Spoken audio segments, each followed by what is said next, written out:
দেশজুড়ে অভিযান চালিয়ে ইসরায়েলি গোয়েন্দা সংস্থা মোসাদের হয়ে যুক্ত থাকার অভিযোগে ৩৫ ব্যক্তিকে গ্রেফতার করার দাবি করেছে ইরানের গোয়েন্দা মন্ত্রণালয়। ইরানের রাষ্ট্রীয় সংবাদ সংস্থা ইরনাতে প্রকাশিত এক বিবৃতিতে এই তথ্য নিশ্চিত করা হয়েছে। বিবৃতিতে বলা হয়েছে, দেশের মোট ৬টি প্রদেশে অভিযান চালিয়ে এই ব্যক্তিদের আটক করা হয়। মন্ত্রণালয় দাবি করেছে, গ্রেফতারকৃতদের মধ্যে কেবল মোসাদের হয়ে গুপ্তচর বৃত্তিতে জড়িত ব্যক্তিরাই নয়, বরং অস্ত্র পাচারকারী এবং বিভিন্ন বিচ্ছিন্নতাবাদী গোষ্ঠীর সদস্যরাও রয়েছে।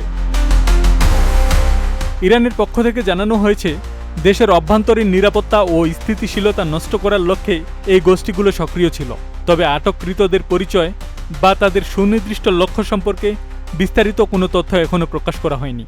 সম্প্রতি মধ্যপ্রাচ্যের চলমান উত্তেজনার মধ্যে এই গণগ্রেফতারের ঘটনাটি আঞ্চলিক নিরাপত্তায় নতুন উদ্বেগের জন্ম দিয়েছে।